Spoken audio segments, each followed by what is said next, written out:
Magandang araw mga bata! Magandang araw din po! Bago tayo magsimula sa ating aralin ngayon, ito ay pangungunahan muna natin ng panalangin na pangungunahan ni Faith.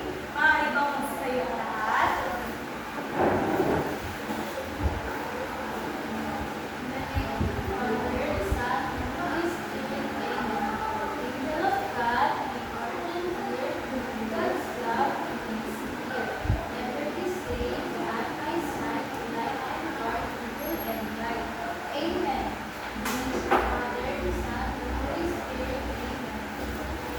Magandang araw mga mag-aaral ng ika-4 na baita. Kumusta kayo? Handa na ba kayong matuto ngayong araw?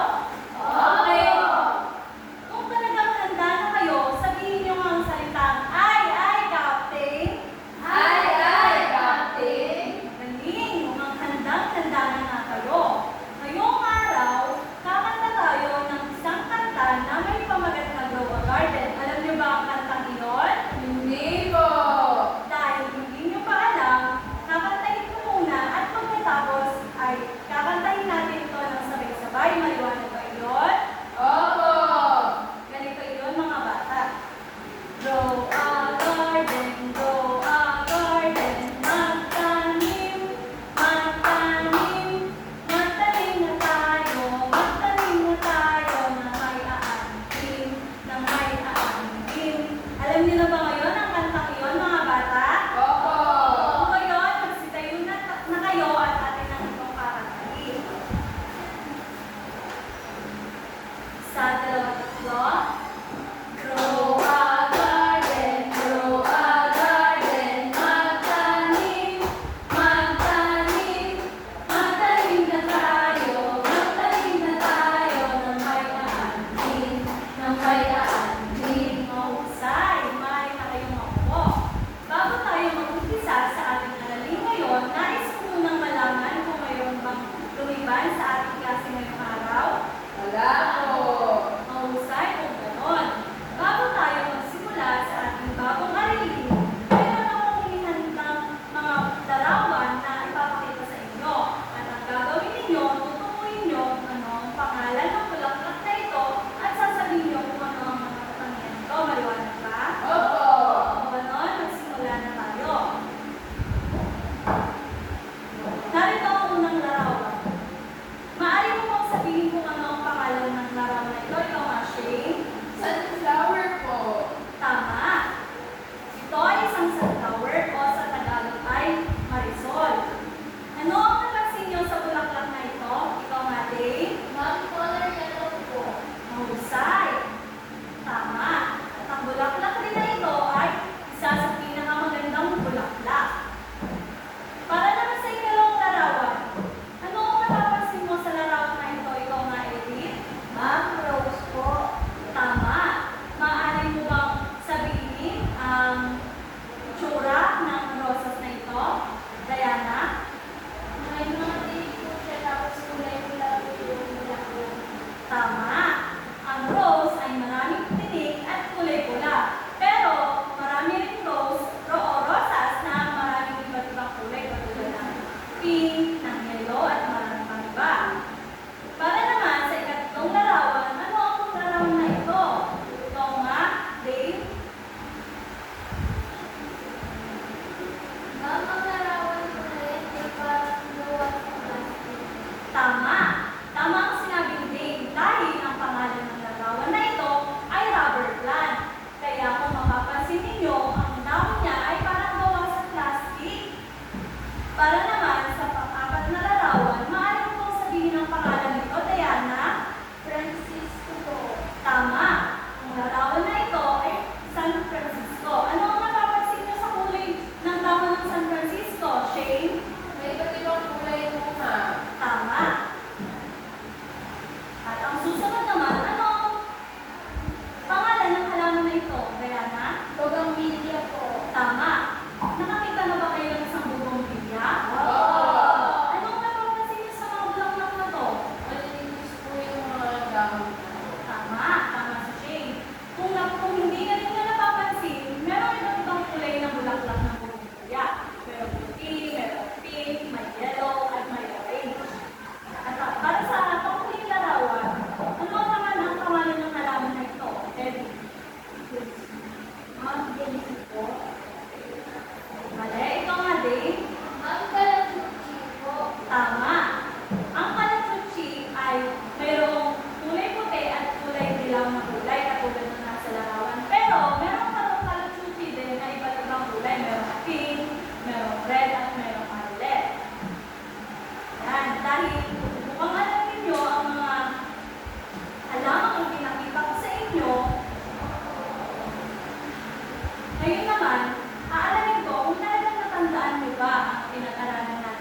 pinag-aralan kahapon, Diana?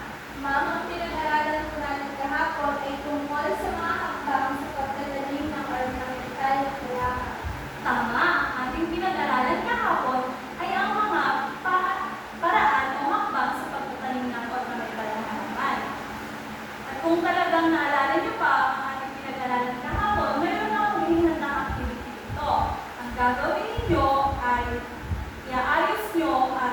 iaayos o pagsusunod-sunodin ninyo ang tamang hakbang sa pagtatanim ng mga ornamental na halaman. Hahatiin ko kayo sa dalawang grupo at bibigyan ko kayo ng mga kartolina na ito na may makasulat na mga hakbang. Maliwanag ba yung mga bata? Opo. Ayan.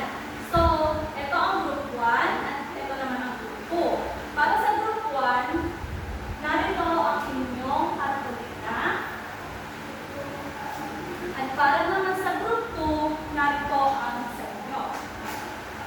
Ang gagawin ninyo ay paunahan kayo sa pagsasaayos ng mga hakbang at kailangan ninyo itong pagsunod-sunodin mula sa paunang hakbang hanggang sa matapos. Maliwanag ba mga bata?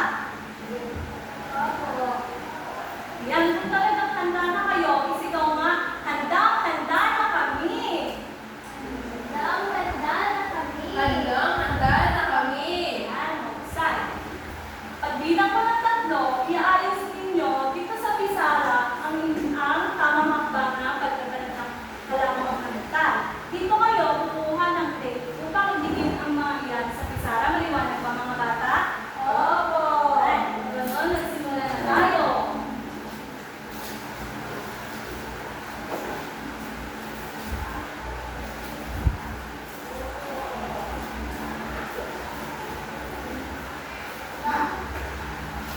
Ang grupo ay maaaring tumatingin sa kabilang ng pisara.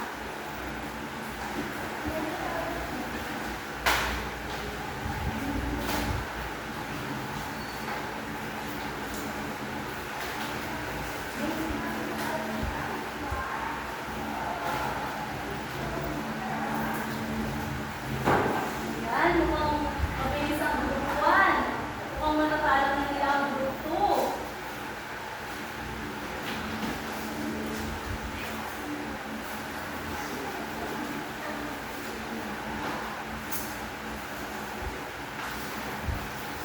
Ayan, nauna natapos ang group 1. Maaari na kayong maupo group 1.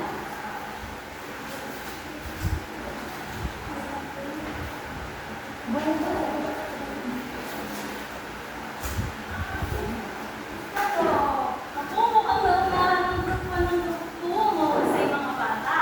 Tunay nang naalala ninyo ang ating aralin kahapon.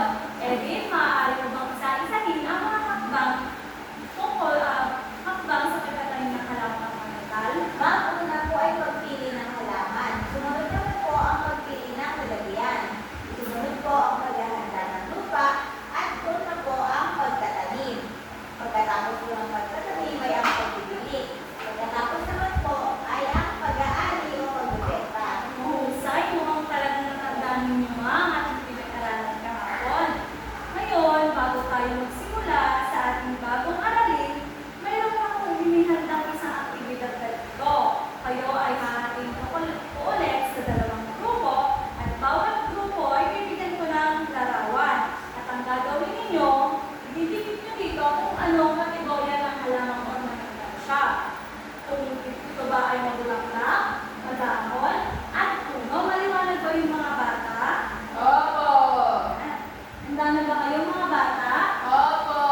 Kung handa na kayo. Kung talagang handa na kayo, isigaw ninyo nga, Grade 4, handa na! Grade 4, handa na.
ating aralin ngayon ay may kinalaman sa ginawa ninyong aktibidad kanina. Dahil dyan, mayroon akong hinandang hardin dito. At ang gagawin ninyo ay tutunan ninyo kung ano ang mga naobserbahan nyo dito sa larawan. Ikaw nga, Diana, ano ang naobserbahan mo dito sa larawan o sa atin na ito? Ma'am, marami po siyang mga bunga tapos may mga halaman na marami tulang-lang po. Mansay. Ito naman, Shane, ano ba mapapansin mo sa hardin ng larawan na ito? Malapit po man yung karapit po sa mga mundo. Tama. Ikaw naman, Edith, may napansin mo pa ba sa hardin na ito? Ma'am, puro verde po ang paligid. Tama, lahat ng kasagutan ninyo ay tama. Ngunit, may isa kayong hindi napansin sa larawan na ito. Kung hindi ninyo napapansin, mayroong halaman na madaming lamang, ngunit walang bulaklak, at mayroong halaman din na puro bulaklak at madaming din. Pansay, mukhang magaling kayo mag-obserba sa larawan na ipinakita sa inyo. Alam ba ninyo na ang mga ornamental na halaman ay mayroong pakinabang sa atin at sa ating pamamayan? Kung hindi ko pa alam, alamin natin.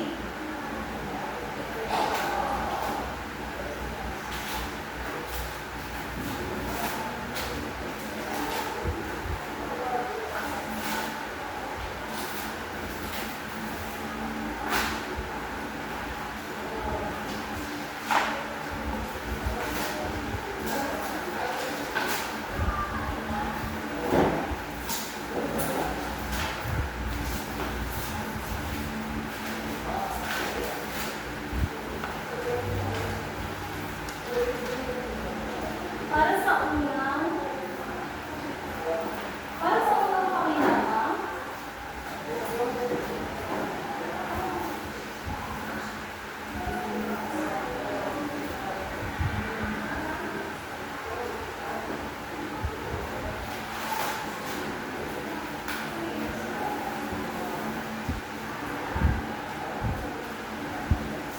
ano po ang mga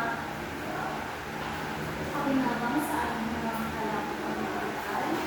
Ngunit, mamaya po sa atin kung ano nga ba ang mga pakinabang sa ating mga halaman ito.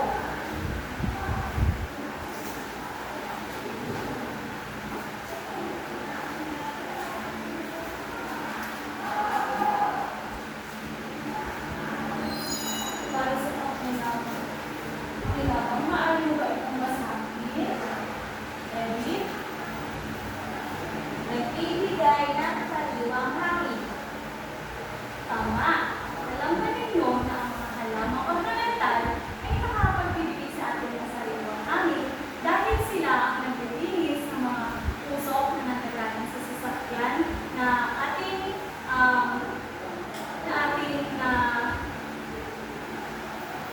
nalalanghap sa ating paligid.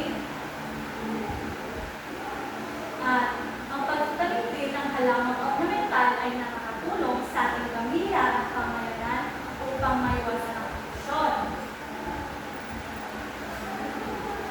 Ikaw naman, Shane, maaari mong pakibasa ang pangalawang pakinabang sa ating halamang ornamental. Ang halamang ornamental po ay maaaring napagkamakita. Alam ba ninyo na ang mga halamang ornamental ay maaari natin pagkakitaan dahil ang pagtatanim ng halamang ornamental ang pagtatanim ng mga halamang ornamental sa plastic ay isa rin dahilan nito dahil ang pagtatanim ng mga halamang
rin na ang mga puno ito ay sila rin ang sumasangga sa init upang hindi tayo mainitan. Dahil isa pang factor nito ay ang sikat ng araw ay ang nagiging dahilan ng ating pagkagulo. Kaya mahalaga ang pagtatanim ng mga halamang ornamental, lalo na ang mga mapupuno o madahon, at tumataas ito na kaya tayo bigyan ng hindi maliwanag pa rin mga bata. Opo.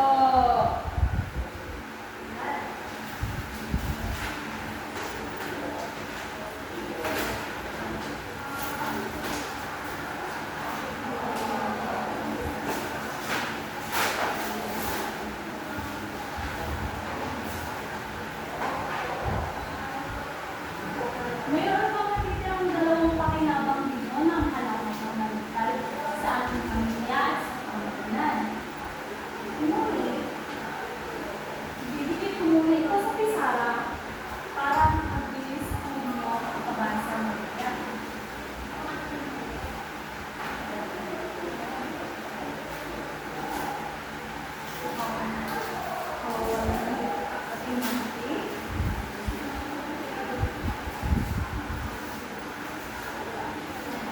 Para naman sa pang-apat ng pakinabang, maaari mo ba itong basahin, Day?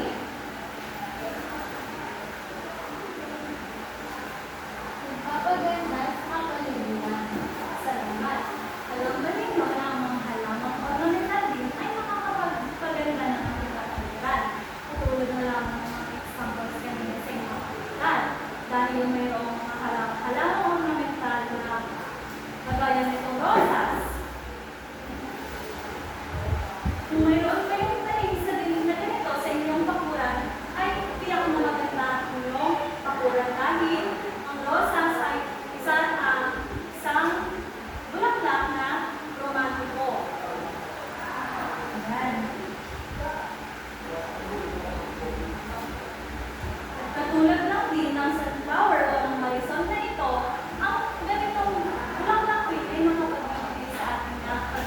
nakapagbibigay ng kagandahan sa ating hardin o sa ating pakanan.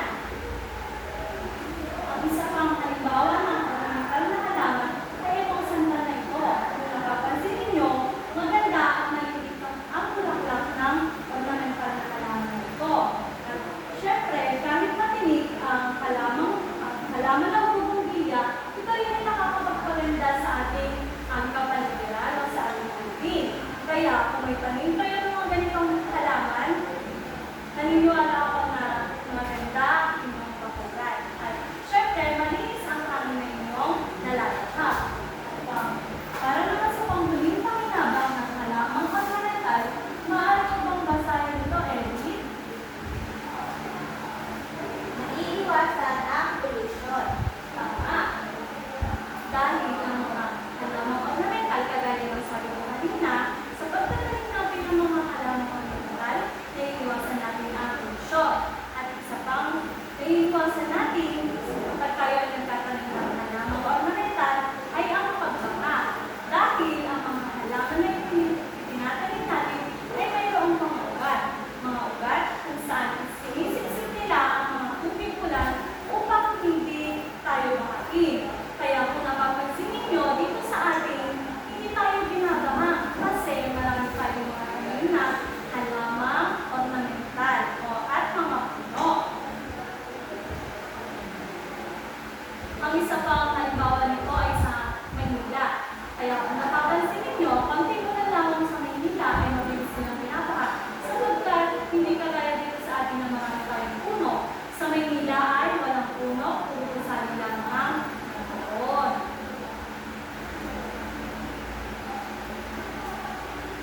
Ayan.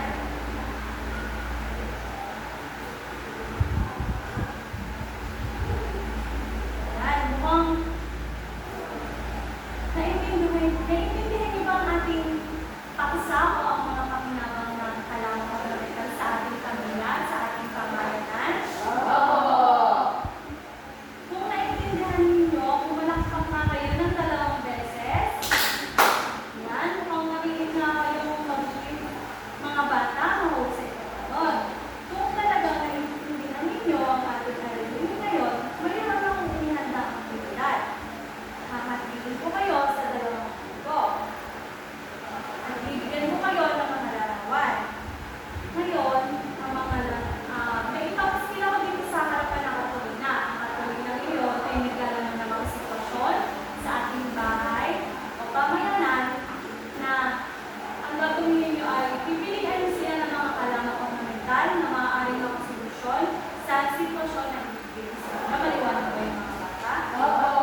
Ayan.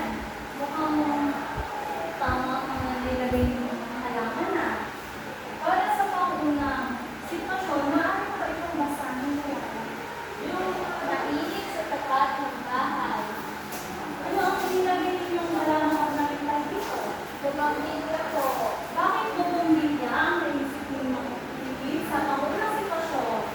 Ma'am, kasi po base sa sitwasyon, sabi ng ambiente, ang bumamilya po, labo po siya, marami po siya mga dapat at wala-wala na nagbibigay ng mga. Mahusay. Para naman sa ikalawang sitwasyon, maaari mo ba itong basahin, Shay? Nagbisita sa bahay na gusto ng magandang tanawin. Bakit sunflower ang naisip ninyong ilagay sa ikalawang sitwasyon? Dahil po ma'am, katulad po nila ay magandang inutin o magandang tignan po ang sunflower kapag po nasa bakuran po siya ng bahay. Tama. Para sa panghuli, maaari mo ba itong basahin ng sabay? May senior citizen na gustong magtanim ng halaman pero hirap sa pagbibili. Bakit ang naisip ninyong ilagay dito ay ang halamang aloe vera? Ma'am, kasi po yung halaman alibera, sabi po ng nanay ba kahit hindi daw po siya dinigan araw-araw, ay mabubuhay siya araw-araw. Ano ang pakinabang ng aloe vera sa sitwasyon na pangatlo? Ma'am, bukod po sa nakakapagbigay siya ng fresh air, nakakapagbigay din po siya ng tamang para dun sa matalita na gusto kong tanim. Mahusay, maaari na kayo po ang mga dito. Maaari mong bigyan natin sila ng magaling ulat. Alam niyo ba ang magaling ulat mga bata? Hindi po. Ganito yun. Ang galing, ang galing, ang galing nyo. Ayun, alam niyo na ngayon mga bata? Opo! Maaari bang magsitayo kayo at gawin natin yun? 1, 2, 3, go! Ang galing, ang galing, ang galing-galing nyo! Ayan, maaari na kayo magsalpo. Ayun. Para naman sa pangalawang grupo, maaari nyo lang idikit dito ang mga namimili ng halaman ornamental.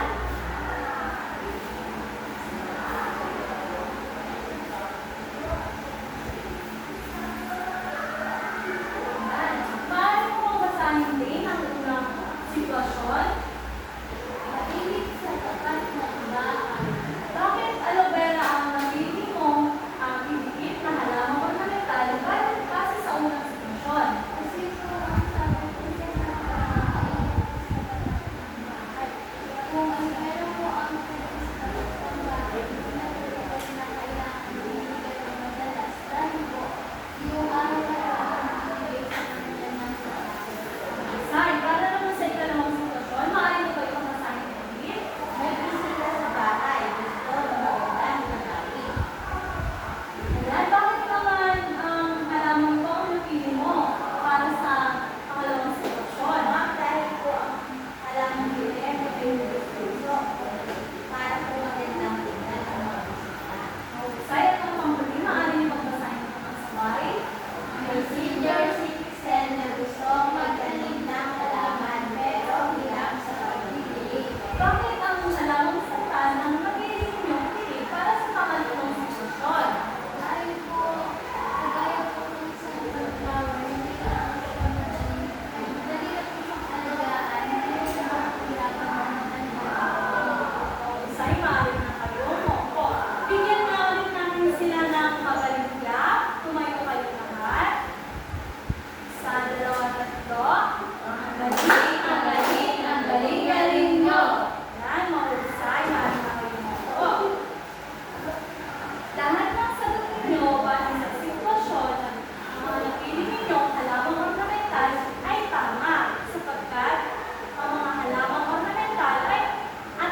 Dahil puso naman lagi magtanim tayo'y magtanim ng mga puno. Ayan, mukhang si Shane ang maswerteng nakakuha natin flower pot. Paano mo tumayo, Shane, at pasign mo yung pag sa tanong? Ang mga halamang ornamental ay hindi maganda ang idudulot sa atin. Tama ba ito mga bata o mali? Mali po! Ayan, tama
Maraming salamat.